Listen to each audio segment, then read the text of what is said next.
She called me ugly in front of 15 guests and left me with a $2,347 bill. Be grateful. I even dated you, she said before kissing another man.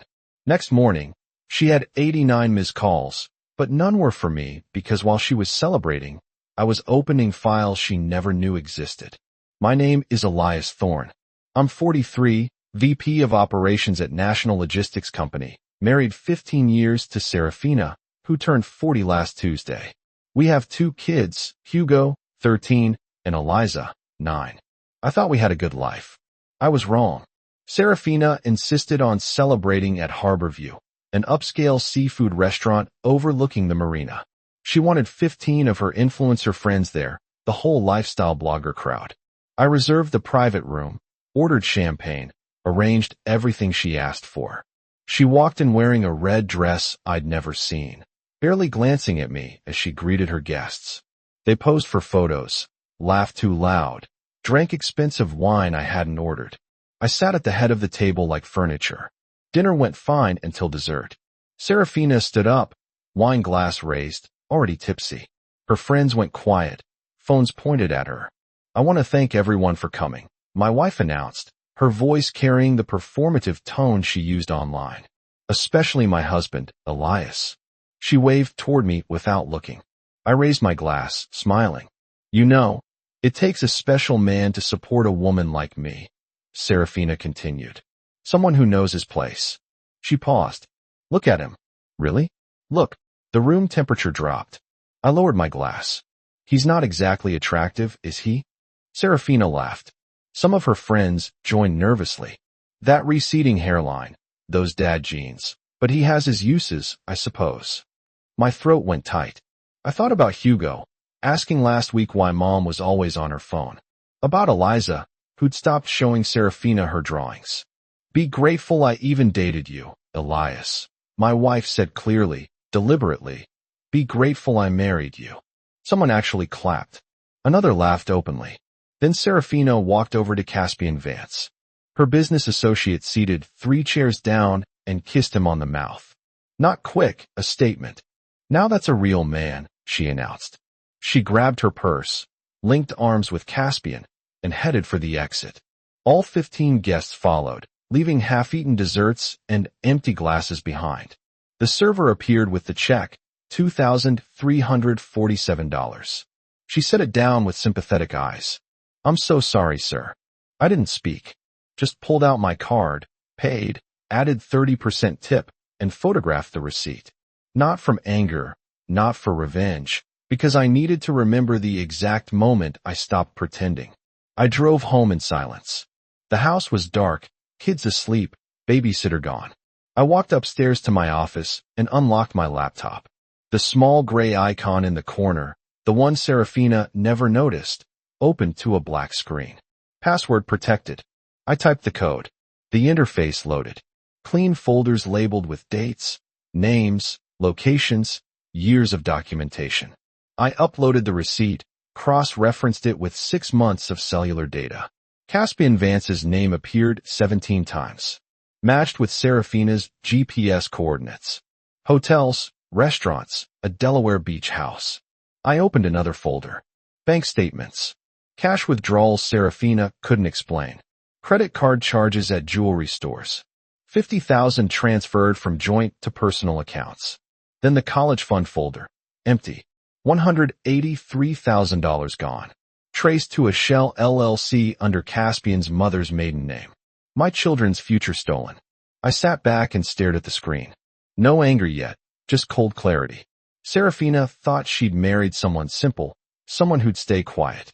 She had no idea who I was. I slept better that night than I had in months. No tossing, no checking my phone, no wondering where Serafina was. Just 8 solid hours of dreamless sleep. When you finally stop lying to yourself, peace comes easy. My alarm went off at 6 o'clock. I showered, dressed in my usual work clothes, and went downstairs. Hugo and Eliza were already at the kitchen table eating cereal. The babysitter, Mrs. Dubois, looked exhausted. Your wife never came home, Mr. Thorne, she said quietly, glancing at the kids. Should I be worried? No need, I replied calmly. She's staying with a friend. Thanks for watching them overnight. I'll transfer the extra hours today. Mrs. Du Bois nodded, gathered her things, and left.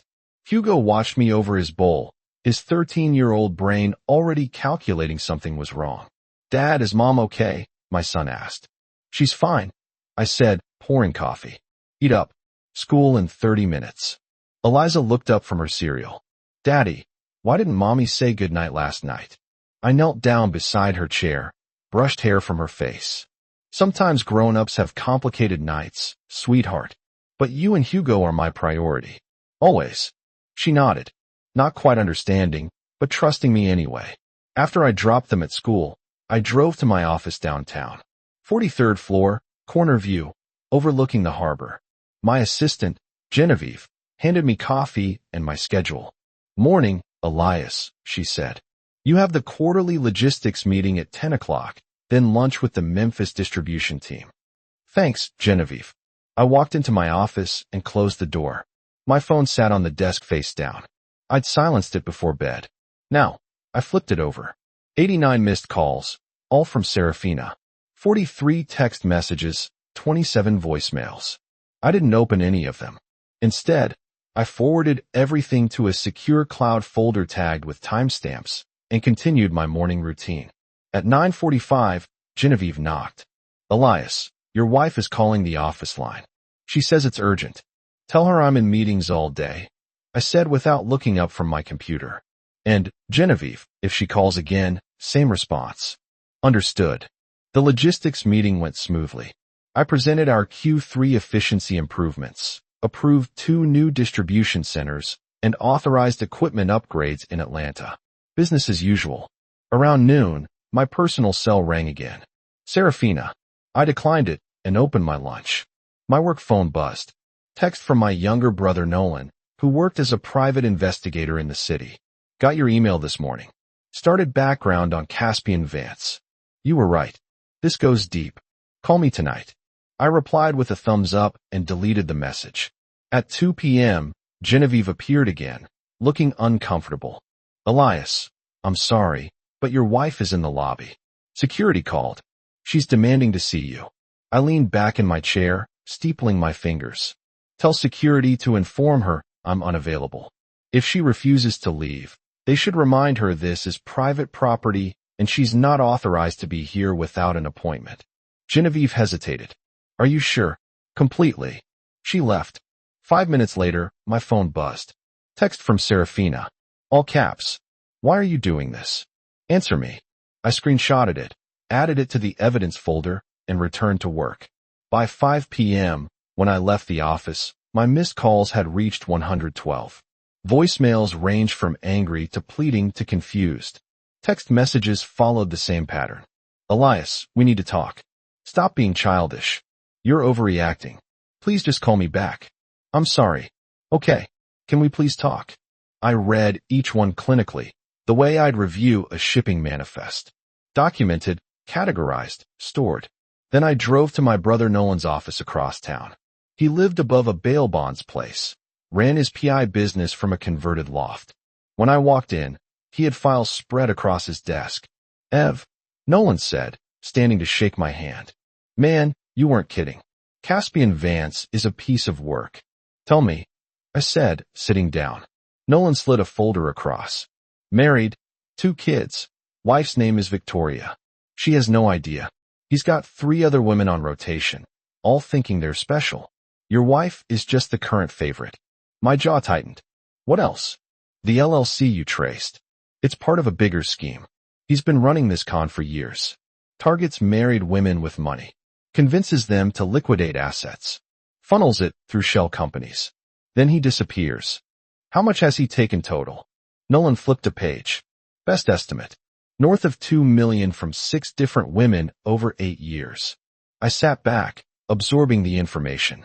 So Serafina isn't special. She's a mark. Exactly. Nolan closed the folder. What do you want to do? I looked at my brother, former Marine, current PI, the one person I trusted completely.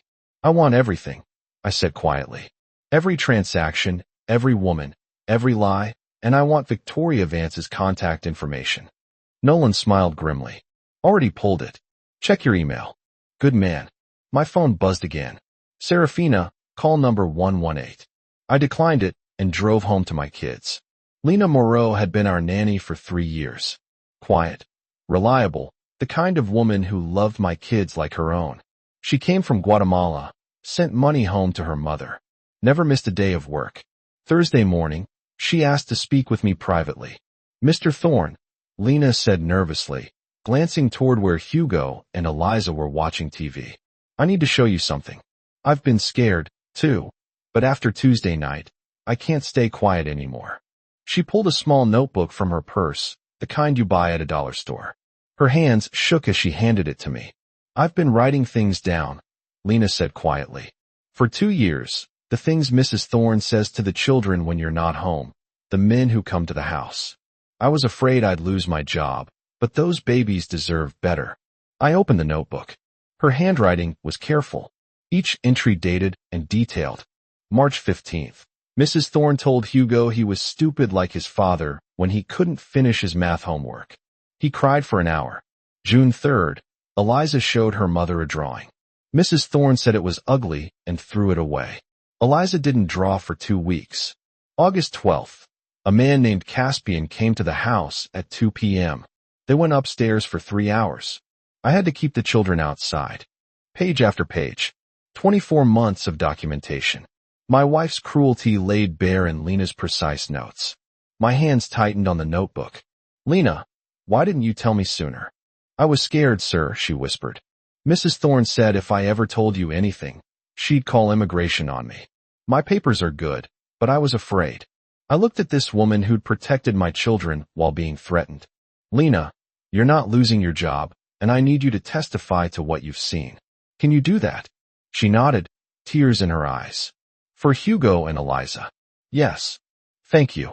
I stood, walked to my safe, and pulled out an envelope with $5,000 cash. This is for your courage, and your salary just doubled. Lena tried to refuse, but I insisted. You protected my kids when their own mother wouldn't. That's worth everything. After she left, I called Nolan. I need you to secure a witness. Our nanny. She's got 2 years of documented abuse. On it, Nolan replied. Also, I contacted Victoria Vance, Caspian's wife. She wants to meet you tomorrow. Neutral location. She's bringing her own evidence. I looked at Lena's journal on my desk. The walls were closing in on Serafina and Caspian. They just didn't know it yet. My phone buzzed. Serafina, call 147. I declined it and made dinner for my kids. Saturday morning, I took Hugo and Eliza to the park. Normal father things. Pushing Eliza on the swings, throwing a football with Hugo. But my mind was on the envelope in my glove compartment.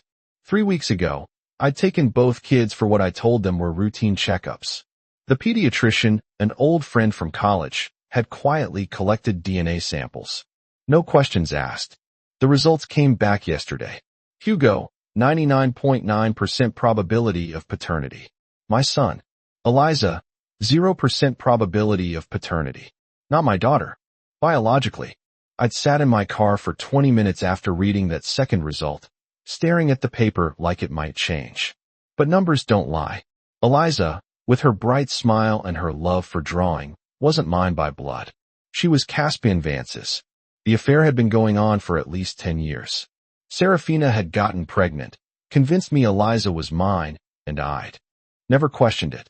Why would I? She had my eyes, people said. My temperament. All lies. But here's what Serafina didn't understand. Biology doesn't make a father. I'd been there for Eliza's first steps. Her first words, every nightmare and scraped knee. I braided her hair and read her bedtime stories and taught her to ride a bike. She was my daughter. Papers didn't change that. What they did change was custody. Because now I had proof Serafina had committed paternity fraud. That she'd lied for nearly a decade. That she'd stolen not just money but truth. Dad, Eliza called from the swings. Push me higher. I walked over, pushed her gently. I watched her laugh. You got it, sweetheart. Hugo appeared beside me. Dad, something's wrong. You've been different since Tuesday. My son, too smart for his own good. I knelt down. Hugo, your mom and I are having serious problems. But you and Eliza are safe.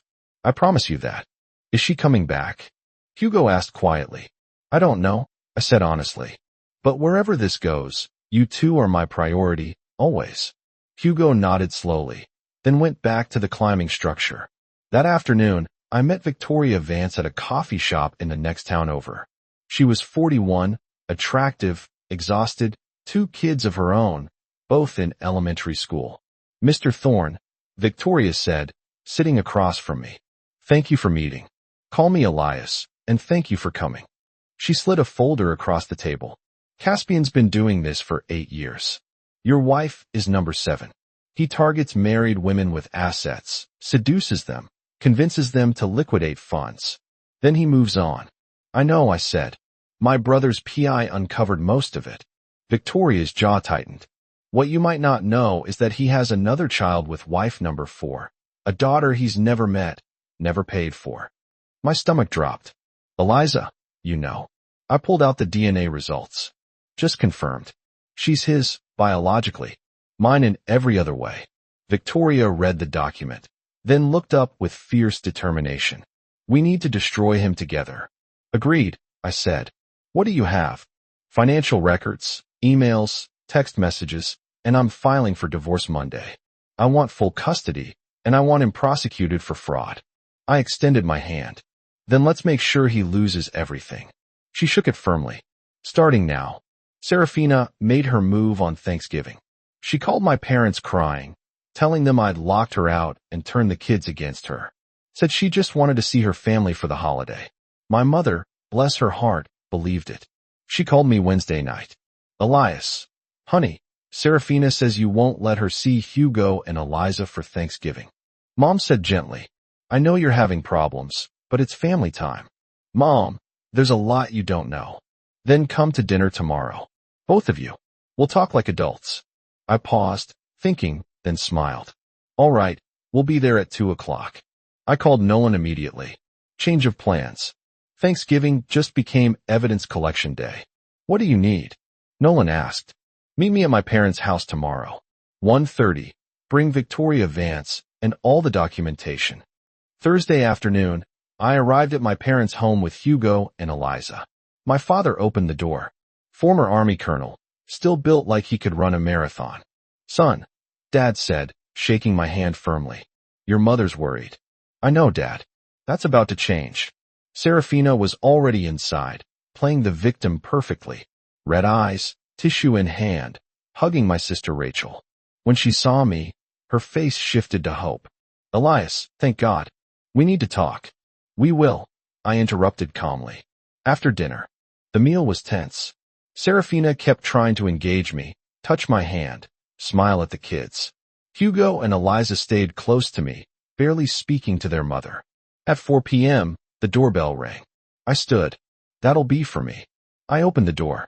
Nolan stood there with Victoria Vance and Charlotte Sterling, the attorney I'd hired 2 days ago. What's going on? My mother asked nervously. Family meeting, I said. Everyone, please sit down. I placed a thick folder on the dining table. My parents, my sister Rachel, my brother Stefan, all stared. Serafina has been having an affair with Caspian Vance for 10 years. I began calmly.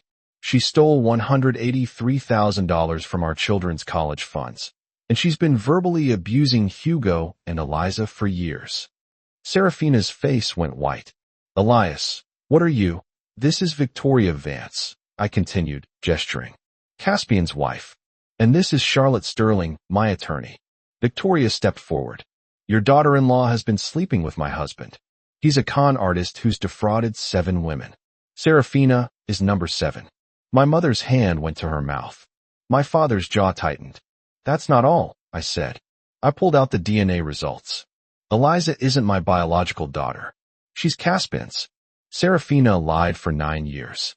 The room went dead silent. My father stood slowly, his colonel's voice returning. Serafina, is this true? Serafina tried to speak, but nothing came out. Get out of my house, Dad said quietly. Now. But my father roared.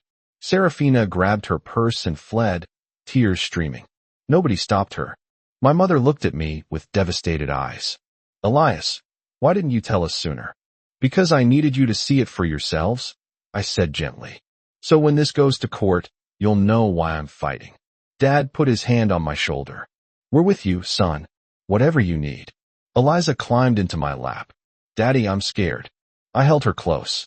I know, sweetheart, but you're safe now. Monday morning, I got the call I'd been expecting. Headmaster Alastair from Riverside Academy, the private school Hugo and Eliza attended. Mr. Thorne, we need to discuss a situation, Alastair said carefully. Several parents have expressed concerns about Mrs. Thorne's position on the PTA board. What kind of concerns? I asked, though I already knew. The videos from the restaurant incident have been circulating. Parents are uncomfortable with her representing the school. The restaurant had security cameras. Someone, probably Nolan, had made sure that footage found its way to the right people. There's an emergency PTA meeting tonight at 7, Alastair continued. Your presence might be beneficial. I arrived at 6:45. The school auditorium was packed. Over 200 parents. Serafina sat in the front row, chin up, trying to look confident. She hadn't seen me come in. Headmaster Alastair called the meeting to order. We're here to discuss the PTA board composition and recent concerns. A mother in the third row stood. Margot Schmidt, doctor's wife, 3 kids at Riverside. I'll be direct. Serafina Thorne publicly humiliated her husband at a restaurant, on camera, in front of their children's friends' parents. That's not the kind of person who should represent our school. Murmurs of agreement rippled through the crowd. Another parent stood. She also posted online about it, bragging. That shows a complete lack of judgment. Serafina tried to defend herself. That was a private matter between my husband and me. Nothing's private when you film it for your influencer friends, Margot interrupted sharply. Some of us saw the videos. What you did was cruel and calculated. A man in the back stood. I recognized him as Gabriel Rossi, corporate attorney, 2 daughters at the school. I've also heard concerning reports about financial improprieties. Is it true you misappropriated your children's education funds? The room went silent. All eyes turned to Serafina. That's a lie, Serafina said, voice rising. My husband is trying to destroy me. Mr. Thorne, would you like to address this? Headmaster Alastair asked, spotting me. I stood slowly, walked to the front. Parents shifted to watch. I didn't come here to destroy anyone, I said calmly. I came to protect my kids. Yes, my wife stole from their college funds. Yes, I have documentation. And yes, it's now in the hands of my attorney and the authorities. I looked directly at Serafina. What you did at that restaurant wasn't a private matter. You made it public. These are the consequences. Margot Schmidt stood again. I moved to remove Serafina Thorne from the PTA board, effective immediately. Seconded. 3 parents said simultaneously. Headmaster Alastair looked uncomfortable. All in favor. Nearly every hand in the auditorium went up. Motion passes, Alastair said quietly. Mrs. Thorne, I'm sorry, but you're removed from the board. Serafina stood trembling with rage and humiliation. You're all going to regret this. No, Margot said firmly. You're going to regret teaching our children that cruelty has no consequences. Serafina grabbed her bag and stormed out. Not a single person followed her. After the meeting, several parents approached me. Elias, we had no idea what you were dealing with. Margot said, if you need character references for custody, call me. 5 other parents offered the same. I thanked them, collected their information, and drove home. Hugo was waiting up. Dad, kids at school are talking, saying stuff about Mom. I know, buddy. It's going to be hard for a while. Is she really a bad person? Hugo asked quietly. I knelt down. She made bad choices. But you and Eliza are good people, and that's what matters. He nodded slowly. I'm glad you're my dad. Those words right there made everything worth it. Sunday afternoon, while Hugo and Eliza were at my parents' house, I sat in my office completing a project I'd started 3 weeks ago. A digital vault, encrypted and time-locked, containing everything they'd need to understand when they were older. The folder structure was simple: videos, documents, timeline, evidence. I recorded a 30-minute video message, looking directly at the camera. Hugo, Eliza, if you're watching this, you're 18 years old enough to understand the truth about what happened to our family. I explained everything calmly, factually. The affair, the theft, the paternity fraud. I showed documents, played audio recordings, displayed bank statements. Not to poison them against their mother, but to give them truth. Eliza, sweetheart, you're going to learn something difficult in this vault. Biologically, I'm not your father. Caspin Vance is. But biology doesn't make a family. I chose to be your dad every single day. I chose you, and I'll keep choosing you for the rest of my life. I included Lena's journal, the DNA results, every piece of evidence from the case. Then I added something else. Positive memories, photos of birthdays, family vacations, soccer games, videos of Eliza's dance recital, Hugo's basketball tournaments. I don't want you to remember only the pain, I said to the camera. I want you to remember that your dad fought for you, protected you, and loved you enough to tell you the truth when you were ready to hear it. I encrypted the vault with a dual key system. One key would automatically unlock on Hugo's 18th birthday, the second on Eliza's. Both keys were held by Nolan and my attorney, Charlotte, with instructions to deliver them on those dates. Mr. Thorne, Lena called from downstairs. The children are back. I closed the laptop, backed up everything to 3 separate secure servers, and went downstairs. Eliza ran to me immediately. Daddy, Grandma made cookies. Did you save me some? I asked, scooping her up. Maybe, she giggled. Hugo hung back, watching carefully. Later that night, after Eliza went to bed, he knocked on my office door. Dad, can I ask you something? Always, buddy, come in. Hugo sat down, fidgeting with his hands. Some kids at school are saying stuff about Mom, about Eliza. That she's not really your daughter. My chest tightened. What do you think about that? I think biology doesn't matter, Hugo said firmly. Eliza's my sister. You're our dad. That's it. I felt pride swell in my chest. You're absolutely right. And Hugo, when this is all over, when you're both older, I'll explain everything. But right now, I need you to trust me. I do, Dad. I always will. After he left, I sat alone in the dark office. The vault was complete, the evidence secured. When my children were ready, they'd have every answer. But tonight, they just needed their father. And that's exactly what they'd get. Dr. Beatrice Keller arrived at our house on a Tuesday morning. Court-appointed psychologist, 25 years experience, reputation for being brutally honest in custody evaluations. Mr. Thorne, Dr. Keller said, shaking my hand. I'll be spending about 4 hours here today, observing you with the children, asking questions, evaluating the home environment. Whatever you need, I replied. She started by touring the house, checked the kids' bedrooms, noted the clean spaces, the homework area I'd set up in the dining room, the family photos on the walls. Tell me about your typical day with Hugo and Eliza, Dr. Keller said, taking notes. I walked her through it. Morning routine, breakfast together, school drop-off, after-school activities, dinner, homework help, bedtime. And when Mrs. Thorne lived here, how was it different?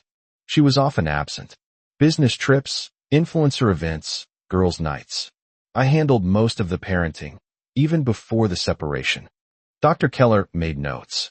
The children's teachers provided reports. Both kids have maintained good grades throughout this situation. That's unusual in high-conflict divorces. I've tried to keep their lives stable. She interviewed Hugo first. I waited in the kitchen, unable to hear their conversation. 45 minutes later, Hugo emerged, looking relieved. She's nice, Dad. Asked about school, basketball. How I'm feeling. Eliza went next. Only 30 minutes. She came out holding a drawing she'd made during the session. I drew our family, Eliza said, showing Dr. Keller. That's Daddy. That's Hugo. That's me. And that's our dog we're getting. You're getting a dog? Dr. Keller asked, smiling slightly. Daddy promised. When everything calms down, Eliza explained seriously. After the kids went to play outside, Dr. Keller sat across from me at the kitchen table. Mr. Thorne, I've reviewed all the evidence. Lena's journal, the financial records, the DNA results. I've also interviewed your wife. And I asked carefully. Mrs. Thorne presents with narcissistic personality traits, minimal empathy toward the children, and a concerning lack of remorse for her actions. She spent most of our session focused on herself, her reputation, her victimization. Dr. Keller flipped through her notes. In contrast, your children show strong attachment to you, age-appropriate emotional development despite the circumstances, and consistent statements about feeling safe in your care. What's your recommendation going to be? She looked at me directly. Primary custody to you, with limited supervised visitation for their mother. Hugo and Eliza need stability, consistency, and a parent who puts them first. That's you, Mr. Thorne. Relief washed over me. Thank you. Don't thank me. I'm just reporting what I observed. Dr. Keller stood. My official report will be filed with the court by Friday. Be prepared for Mrs. Thorne's attorney to challenge it. They always do. After she left, I called Charlotte. The evaluation went well. She's recommending primary custody. Excellent. That's the final piece we needed. Court date is set for 2 weeks from Thursday. We're going to win this, Elias. That night, I made the kids' favorite dinner, spaghetti and meatballs. We ate together, laughing about Hugo's terrible joke about a basketball-playing octopus. Normal family moments. After they went to bed, I checked my phone. Message from Victoria Vance. Caspian's been arrested. Fraud charges, 7 counts. He's looking at 15 years. I typed back. Good. 1 down. Then I went upstairs, checked on both kids sleeping peacefully, and allowed myself a moment of hope. We were going to be okay. 3 weeks later, I stood in Judge Valerius's courtroom for the final custody hearing. Charlotte Sterling had flown in from Seattle specifically for this, bringing a reputation that made opposing attorneys nervous. Serafina sat across the aisle, thinner than I remembered, wearing a conservative navy dress her attorney probably chose. Caspian was already in federal custody, awaiting trial. Victoria Vance had filed for divorce and full custody of their 2 kids. The empire was crumbling. Your Honor, Charlotte began, standing with perfect posture. We're seeking permanent full custody of Hugo and Eliza Thorne, with supervised visitation only for Mrs. Thorne. Serafina's attorney, Julian Reed, stood quickly. Your Honor, my client has made mistakes, but she's still their mother. She deserves meaningful time with her children. Judge Valerius, a man in his late 60s with kind eyes and a no-nonsense reputation, looked over his reading glasses. Mr. Reed, I've reviewed the case file. The mistakes you mentioned include paternity fraud, theft of college funds, documented emotional abuse, and adultery. Those aren't mistakes. Those are choices. Reed tried again. Mrs. Thorne has enrolled in therapy, Your Honor. She's taking steps to improve. She enrolled in therapy 2 weeks ago, Charlotte interrupted smoothly, after 10 years of damaging behavior. That's not rehabilitation, Your Honor. That's damage control. Charlotte approached the bench with a folder. We have testimony from 17 witnesses. Teachers, coaches, parents from the children's school. All describe Mr. Thorne as the primary caregiver. All describe Mrs. Thorne as absent or dismissive. She pulled out Lena's journal. 2 years of documented verbal abuse. Hugo was called stupid. Eliza was told her artwork was worthless. Both children developed anxiety that improved dramatically once in their father's full-time care. Judge Valerius read Lena's entries, his expression darkening. Mrs. Thorne, do you dispute these accounts? Serafina stood shakily. I never meant to hurt them. I was under stress. You told your 9-year-old daughter her drawings were ugly. Judge Valerius said flatly. You called your 13-year-old son stupid. Under what stress is that acceptable? Serafina had no answer. Charlotte continued. Dr. Keller's psychological evaluation found narcissistic personality disorder, low empathy, and an inability to prioritize the children's needs. In contrast, Mr. Thorne scored exceptionally high in all parental bonding metrics. What about the paternity issue? Judge Valerius asked. Eliza is biologically Caspian Vance's daughter, Charlotte confirmed. Mrs. Thorne committed paternity fraud for 9 years. Despite this, Mr. Thorne has chosen to remain Eliza's father in every meaningful way. He's pursuing legal adoption to formalize what has always been true. He is her dad. Judge Valerius made notes, then looked at me. Mr. Thorne, do you have anything to add? I stood. Your Honor, I'm not here to punish their mother. I'm here to protect my kids. They need stability, honesty, and a parent who puts them first. I've done it their entire lives, and I'll keep doing it. The judge nodded slowly. This court finds that the children's best interests are clearly served by awarding full legal and physical custody to Elias Thorne. He looked at Serafina. Mrs. Thorne, you will have supervised visitation 4 hours per month until such time as you can demonstrate genuine rehabilitation, not therapy appointments, but actual behavioral change verified by a court-appointed monitor. Serafina sobbed quietly. Reed put a hand on her shoulder. Furthermore, Judge Valerius continued, Mr. Thorne is granted permission to pursue adoption of Eliza with Mr. Vance's parental rights to be terminated due to fraud and abandonment. The gavel came down. This matter is concluded. Charlotte shook my hand. Congratulations, Elias. Your children are safe. Outside the courtroom, Nolan was waiting with Hugo and Eliza. My daughter ran to me immediately. Did we win, Daddy? Eliza asked. Yes, sweetheart. We won. Hugo stood back, more reserved. What happens to Mom? She gets to see you sometimes, with supervision. But you live with me now, permanently. He nodded, relief visible on his face. Good. That evening, I made their favorite dinner again, letting them pick the movie for family night. We watched some animated film about dragons. Eliza laughing at every joke. Hugo pretending to be too old for cartoons, but smiling anyway. Normal. Finally, beautifully normal. After they went to bed, I sat in my office and opened the digital vault one last time. I added the final court documents, Judge Valerius's ruling, the adoption paperwork I filed that afternoon. Someday, when they were 18, they'd open this vault and understand everything. But tonight, they were just kids who needed their dad, and I was exactly where I was supposed to be. April brought warm weather and cherry blossoms. Hugo made the varsity basketball team for next year. Eliza's artwork won a school competition. We adopted a golden retriever puppy named Murphy, who immediately became Eliza's shadow. I stood in my backyard on Saturday morning, watching Hugo teach Eliza how to shoot free throws. Murphy barked excitedly, chasing the ball every time it bounced away. You're improving, Squirt, Hugo told his sister encouragingly. Just keep your elbow in. Eliza tried again, the ball swishing through the net.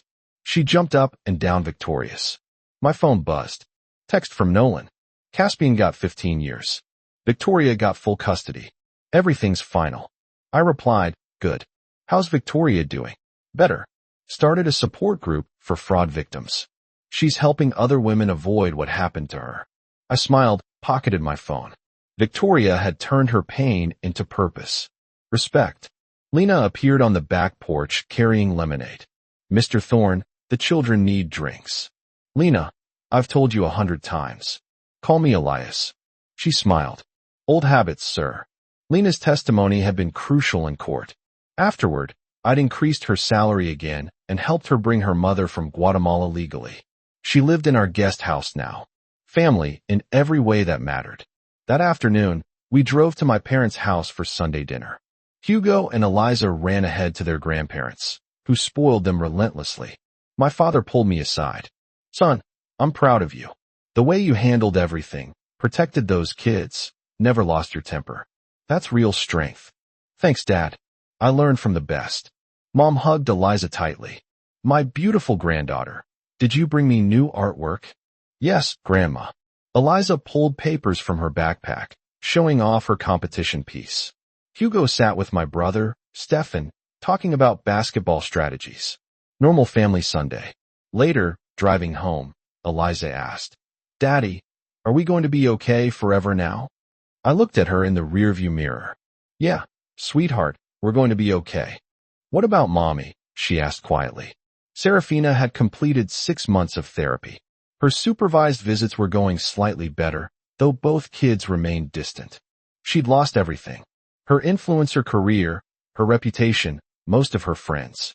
Caspian's legal team had made sure she got nothing from his assets. Your mom's trying to get better, I said carefully. That's between her and her therapist. What matters is you two are safe and loved.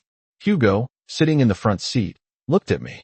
Dad, I know I don't say it much, but thanks for everything. You don't have to thank me, buddy. Being your dad is the best thing I've ever done.